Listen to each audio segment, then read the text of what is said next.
حضرت بلال نے اذان پڑھی تو وہاں نا 4-5 لڑکے کھیل رہے تھے، بکریاں چرا رہے تھے، ساتھ کھیل رہے تھے۔ ان میں ایک حضرت ابو معذورہ بھی تھے، 15 سال عمر تھی۔ حضرت بلال نے اذان دی تو وہ بھی نقلیں اتارنے لگے، کیونکہ حضرت بلال کی زبان بلالی تھی نا، تو نقلیں اتارنے لگے۔ نبی پاک صلی اللہ علیہ وسلم نے نا بڑی ذمہ داری سے روایت درج کر رہا ہوں، حضور نے حضرت زبیر بن عوام رضی اللہ تعالیٰ اور مولا علی شیر خدا کو بھیجا۔ ایک روایت حضرت عمر بھی ساتھ تھے، فرمایا جاؤ ان لڑکوں کو پکڑ کے لاؤ۔ صحابہ کہتے ہم گئے تو بچے تھے، دوڑے، کسی طریقے سے پکڑ کے لائے۔ تو نبی پاک صلی اللہ علیہ وسلم نے فرمایا بتاؤ بھائی بلال کی نقلیں کون اتار رہا ہے؟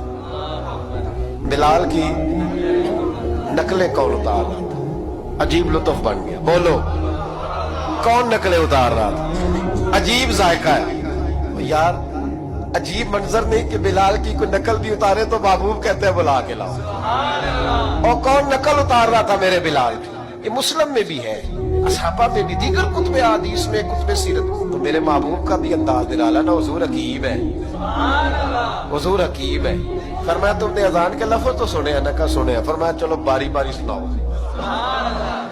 محبوب نے سن لیا نا، فرمایا چلو باری باری سناؤ۔ اب بچے کیا کرتے؟ پہلے تو تہیا کر لیا کہ بتانا نہیں، نقلیں اتار رہے تھے حضرت ابو معذورہ۔ محبوب علیہ السلام نے فرمایا چلو باری باری سناؤ۔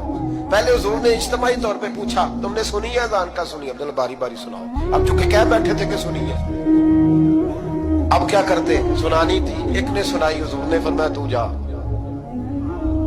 دوسرے نے سنائی، فرمایا تو بھی جا۔ تیسرے نے سنائی، کہا تو بھی جا۔ چوتھے نے سنائی، تو بھی جا۔ چھٹے 7ویں نمبر پہ ابو معذورہ کہتے میرا بھی نمبر لگ گیا۔